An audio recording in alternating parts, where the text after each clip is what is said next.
ये जो मंत्र चिकित्सा जिसको हम तमाम प्रक्रिया में देख रहे हैं, उसमें बहुत सारे लोग बहुत सारे काम कर रहे हैं। जैसे शिव योग है, श्री श्री रविशंकर है और शंकराचार्य हैं। ऐसे करके तमाम लोग एक एक पार्ट को ढूंढ पाए और उसके उन्होंने प्रत्यक्षीकरण लोगों को कराया। जब हमने उसमें रिसर्च करी तो हमें तकरीबन 8-9 वर्ष हो गए इस प्रक्रिया पर रिसर्च करते हुए, और हम हर बार मंत्र के अंदर छोटी छोटी चीजें देख रहे थे। जैसे मंत्र में ओम लगाने से मंत्र की शक्ति कम हो रही थी। अब ये कम किसके लिए हो रही थी? ओम जो है वो साक्षात भगवान का स्वरूप है, उससे शक्ति कभी कम नहीं होती। बट ओम की शक्ति साधुओं के लिए बहुत शक्तिदायक है। जो साधु है और जो गृहस्थ है, अब गृहस्थ को क्या चाहिए? धन, ऐश्वर्य, सुख संपदा। अब वो ओम लगाने से उससे व्यक्ति विरक्त होता है। तो जब हम लोग जो है ओम मंत्र के अंदर लगाते हैं तो हमारे पास विरक्ति आती है। हम कहते हैं अरे हमने तो भगवान का नाम लिया था, ये तो हमारे पैसे चले गए, हेल्थ चली गई। ऐसे करके छोटी चीजें हमारे सामने आती है। होता सब कुछ हमारे अच्छे के लिए, भगवान का नाम कभी कष्ट नहीं देता। बट जो प्रक्रियाएं हैं उसको जागृत करने से उसकी पावर पता चलती है। अब हम गृहस्थ हैं, हमें सबसे पहले कौन चाहिए? बोले जी लक्ष्मी जी। कोई ऐसा जिसको लक्ष्मी जी नहीं चाहिए हो तो वो पहले प्रत्यक्ष अपना रखे कि भाई मुझे लक्ष्मी जी नहीं चाहिए, मुझे तो युद्ध वगैरह लड़ने हैं, मैं उसके लिए ही आया हूँ। तो वो कहेगा अच्छा जी मैं माँ काली को अपने साथ में रखता हूँ। या कोई ब्राह्मण बैठेगा, बोले जी मुझे तो जब तक विद्या मेरे पास में नहीं हो, तो वो महा सरस्वती के तौर पर। तो ईश्वर एक है, लेकिन उसके जो प्रारूप हैं उन प्रारूप का चिंतन करने से वही तत्व बढ़ना शुरू होता है।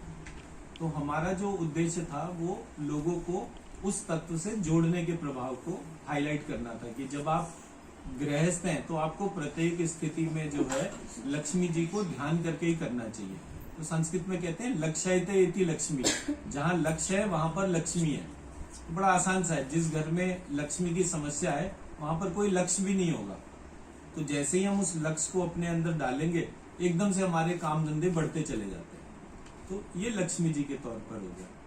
अब हमने महामृत्युंजय या गायत्री के तौर पे देखा, तो आज का जो प्रयास है वो गायत्री मंत्र, महामृत्युंजय मंत्र और इन दोनों का सम्मिलित स्वरूप, इसको हम इसके प्रभाव को लोगों से जोड़ने का कर रहे हैं। गायत्री है मेरे, एक तो कहीं भी आपको कोई ये नहीं बताएगा कि गायत्री का बीज मंत्र क्या है।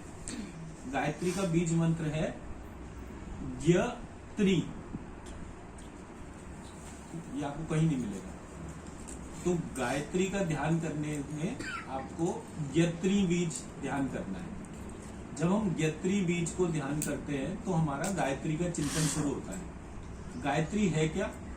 गायत्री वह शक्ति है जो मेरी सांस में रहती है। मेरी सांस, यहाँ पर जितने भी लोग बैठे हैं उनमें से किसी को सांस लेने के लिए एफर्ट करना पड़ता है? अपने आप लेते हैं ना। जब बच्चा पैदा होता है तो वो सांस लेना शुरू कर देता है। लेकिन अगर आप किसी छोटे बच्चे को सांस लेता देखें तो उसका पेट ऐसे फूलता है और फिर ऐसे नीचे जाता है। जिनके घर में छोटे बच्चे होते हैं वो देखेंगे कि ऐसे करके वो पेट ऊपर नहीं जाता। लेकिन जैसे जैसे हम बड़े होते हैं हमारा वो पेट ऊपर नीचे जाने की प्रक्रिया जो है वो ऑब्स्ट्रक्ट हो जाती है और हम सांस पूरी ना लेके आधी अधूरी लेनी शुरू करते हैं। जैसे ही हम सांस आधी अधूरी लेते हैं हमारे यहाँ प्राणों की उत्पत्ति ऑब्स्ट्रक्ट होती है।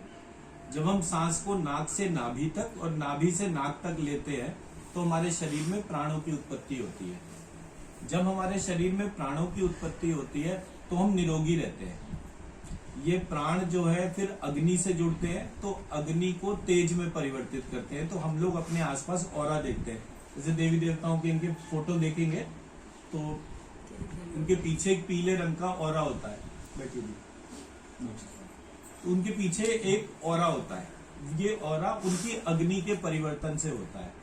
फिर तीसरा जो पड़ाव होता है वो होता है जल, जो ओज में परिवर्तित होता है। जो हम भोजन करते हैं उससे रस बनता है। रस से रक्त, अस्थि, मांस, मेद, वीर्य, रोम, त्वचा ये हमारे शरीर में बनते हैं।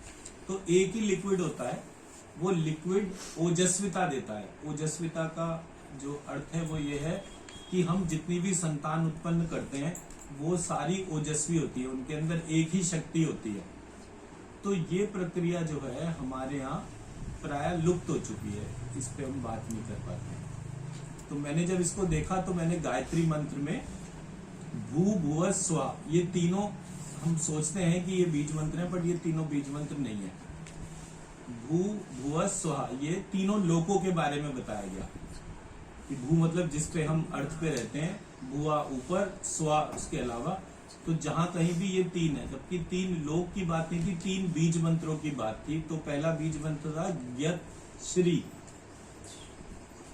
ज्ञत ह्री और ज्ञत्र क्ली।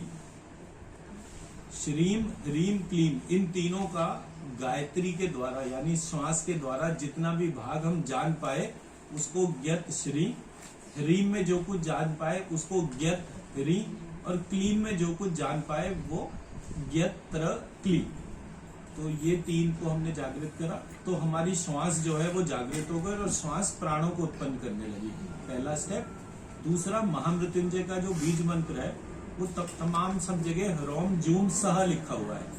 तो जब हमने उसे रिसर्च करा तो वो ह्रोम, अंजुम और शाह, सानी षटकोण का शाह। तो जब हम अंजुम देखते हैं तो जूम और अंजुम का फर्क जो है, अंजुम था बेसिकली अंजना देवी जो हनुमान जी की माँ थी।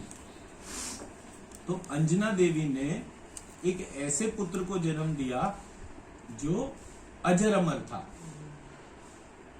हनुमान जी की कहीं मृत्यु के हिसाब से वो नहीं है। उन्होंने कहा जब तक इस अखिल ब्रह्मांड में राम का नाम लिया जाएगा तब तक मैं रहूंगा। जब जब राम कहीं प्रकट होंगे वहां पर मैं प्रकट होऊंगा। तो ये चिंतन सोचिए कि एक माँ का कैसा चिंतन होगा कि उसने एक अमर पुत्र को जन्म दिया। तो अमरत्व जो है वो दास भाव से आता है, अहंकार से नहीं आता। तो हनुमान जी कहीं भी आप देखेंगे वो हाथ जोड़ के ही खड़े हैं। उन्होंने कहा मैं समुद्र पार कर गया, क्यों? क्योंकि भगवान की अंगूठी मेरे हाथ में थी। मैं उधर लंका में आग लगा दी क्योंकि वहां पर जो है वो चूड़ामणि मेरे हाथ में आ गई थी।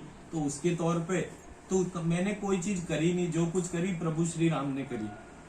सेम चिंतन गरुड़ जी का था विष्णु जी के प्रति। तो उनको भी जो है उसी तरह से लेकर चले कि वो जो है विष्णु जी से ऊपर रहे। ये उन्होंने आशीर्वाद मांगा और स्थान मांगा और उसके बाद वो उनके वाहन बन गए कि जी जहां आप जाओगे मैं आपको लेकर चलूंगा उसके तौर पे। तो हर जगह विनीत भाव जो है, मतलब गरुड़ जी की माँ का नाम विनता, विनीत से विनता, जो विनीत तत्व को जन्म देती है वो विनता, और विनता से गरुड़। तो ये मूल जो पार्ट था वो ह्रोम अंजुम शाह में चिंतन करते हुए अंजना देवी का ध्यान करना। और उस देवी का ध्यान इसलिए कर रहे हैं क्योंकि उन्होंने अमर पुत्र को जन्म दिया। तो जब हम अपने घर में अंजुम बीज का ध्यान करते हैं तो हमारे बच्चों का आरोग्य बढ़े, उनकी आयुष बढ़े, ये हमारा मन में चिंतन आया। फिर गायत्री और महामृत्युंजय, इन दोनों के मंत्रों को जोड़ के मैंने तीसरा वाला मंत्र लिखा जिसमें दोनों के अल्फाबेट्स को कॉमन कर दिया। तो ये बना ज्ञत श्री ह्रों ज्ञत ह्री अंजुम ज्ञत्र क्ली शाह तत्सवितुर्वरेण्यम त्र्यंबकम भर्गो यजामहे देवस्य सुगंधिम धीमहि पुष्टिवर्धनम धियो उर्वारुकमिव यो बंधनान नह मृत्युर्मोक्षीय प्रचोदयात् मामृताय।